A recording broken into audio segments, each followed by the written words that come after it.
और अल फलाह यूनिवर्सिटी को लेकर एक और नया बड़ा खुलासा हो गया है। आतंकी डॉक्टरों ने यूनिवर्सिटी की लैब से केमिकल चोरी किया है। एजेंसियों ने यह शक जाहिर किया। अगर ये सच है तो बिल्कुल साफ है कि यूनिवर्सिटी की लैब का आतंकियों ने गलत इस्तेमाल किया। केमिकल को बाहर ले जाया गया और फिर देश के खिलाफ साजिश यहां से बुनी गई।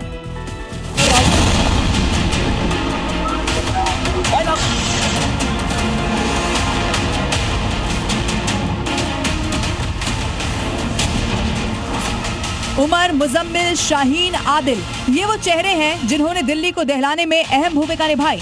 इनकी साजिश बहुत बड़ी थी। देश में ऐसा नेटवर्क खड़ा करना था जो हिंदुस्तान को दहला सके, लेकिन हमारी सुरक्षा एजेंसियों ने इस नेटवर्क की कमर तोड़कर रख दी है। दिल्ली धमाके के बाद सवालों में आई अल फलाह यूनिवर्सिटी को लेकर नया खुलासा हुआ।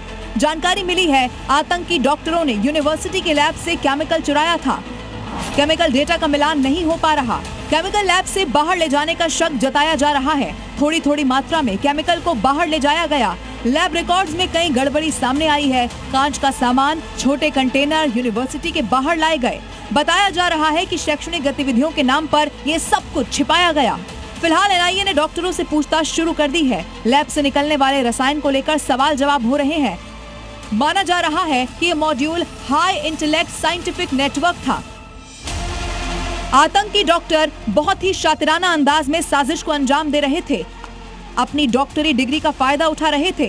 यूनिवर्सिटी की लैब का गलत इस्तेमाल किया गया। सूत्रों के मुताबिक जैश हैंडलर के भेजे वीडियो को देखने के बाद मुजम्मिल, उमर और उसके साथी यूरिया से विस्फोटक बनाने का काम कर रहे थे। जांच में मिली आटा चक्की इसका सबूत है कि कैसे ये लोग देश को दहलाने की साजिश रच रहे थे। अल फलाह में हुए केमिकल लोचे को लेकर सुरक्षा एजेंसियां बेहद सतर्क हैं।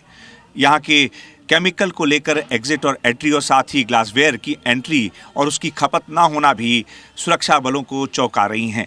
साथ ही ये भी जानकारी मिल रही है कि डॉक्टर उमर कई महीनों तक नाइट शिफ्ट में रहता था और जब चाहता था तब आता था और अपनी ड्यूटी नहीं करता था।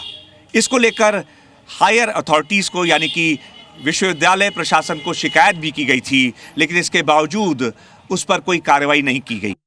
और इस वक्त रडार पर आ चुकी है अल फलाह यूनिवर्सिटी। अल फलाह पर हर दिन नए खुलासे हो रहे हैं। आइए अब आपको जल्दी से समझाते हैं कि अभी तक क्या कुछ और खुलासे सामने आ चुके हैं। ये देखिए, सबसे पहले आपको ये जान लेना चाहिए कि यूनिवर्सिटी के 12 से ज्यादा स्टाफ के सदस्य ऐसे हैं जिनसे पूछताछ अभी तक की जा चुकी है। इसके अलावा स्टाफ के बयानों में विरोधाभास है, अलग अलग बयान सामने आए हैं। इसीलिए अब शक और गहरा रहा है। सोशल मीडिया पर कई सारे अकाउंट ऐसे हैं जो डीएक्टिवेट हो चुके हैं। संदिग्धों के फेसबुक, इंस्टाग्राम, एक्स प्रोफाइल गायब है, वो अब मिल ही नहीं रहे हैं। संदिग्धों के मोबाइल भी अब स्विच ऑफ आ रहे हैं। कहां गए उन्हें ढूंढने की कोशिश की जा रही है। साजिश में कई लोगों की भूमिका पर भी शक है जो अंडरग्राउंड हो चुके हैं। धमाके के बाद कई डॉक्टर, स्टाफ ऐसे जो कहां पर है किसी को नहीं मालूम। 2 लाख से ज्यादा वाले कई बैंक खाते अब फ्रीज भी कर दिए गए हैं। आपको यह भी जान लेना चाहिए, फंड ट्रेल, कॉल लॉग और चैट हिस्ट्री की जांच अब बहुत तेजी के साथ आगे बढ़ाई जा रही है। एक और बड़ा खुलासा यह भी है कि एक एक शख्स जो इसमें शामिल रहा उससे पूछताछ की जा रही है। कोई भी बचेगा नहीं, ये पहले ही एजेंसियां यहां पर क्लियर कर चुकी है।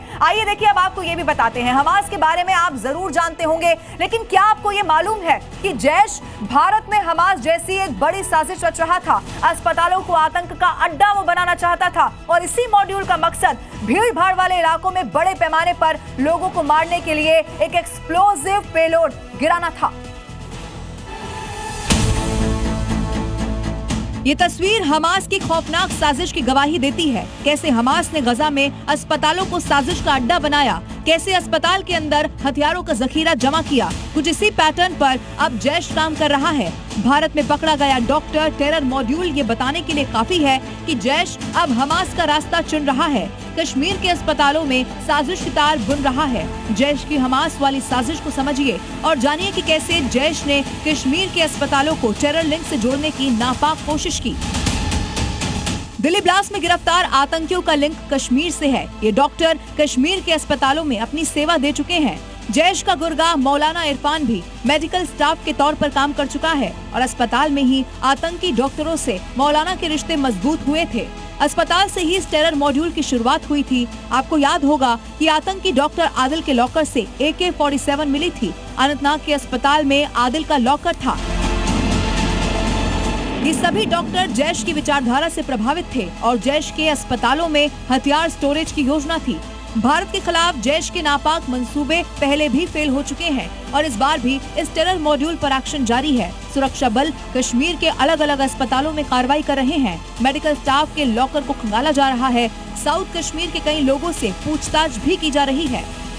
कि ये प्लानिंग कोई नई नहीं है। खुलासा हुआ है कि भारत में हमास स्टाइल की योजना लंबे वक्त से चल रही थी, जिसकी स्क्रिप्ट पहले ही लिखी जा चुकी थी।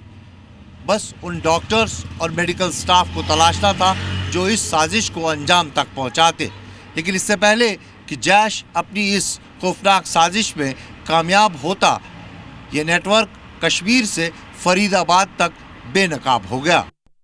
अब आप ये जानकर हैरान हो जाएंगे कि कैसे अस्पतालों को टेरर हब बनाने की पूरी प्लानिंग रची जा रही थी। आइए अब आपको समझाने की कोशिश करते हैं। सबसे पहले आपको ये जान लेना चाहिए, डॉक्टर आदिल जिसका नाम सामने आया, इसके बारे में कहा गया कि अनंतनाग में काम कर चुका है। इसका पूरा बैकग्राउंड हम आपके सामने रख रहे हैं। डॉक्टर मुजम्मिल जिसके बारे में बताया गया श्रीनगर अनंतनाग अस्पताल से जो इसका लिंक है वहां पर सामने आया। इसीलिए आपको याद होगा डॉक्टरों के लॉकर चेक किए जा रहे थे।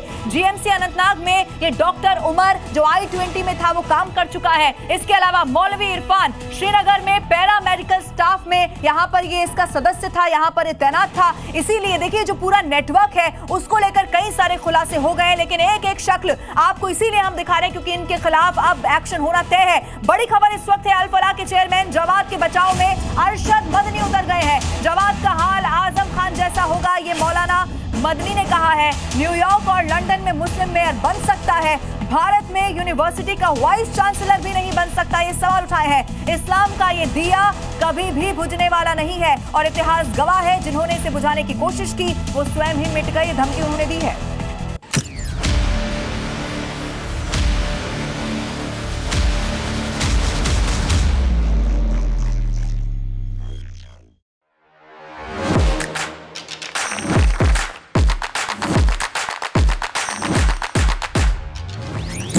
Welcome Dr. Subhash Chandra.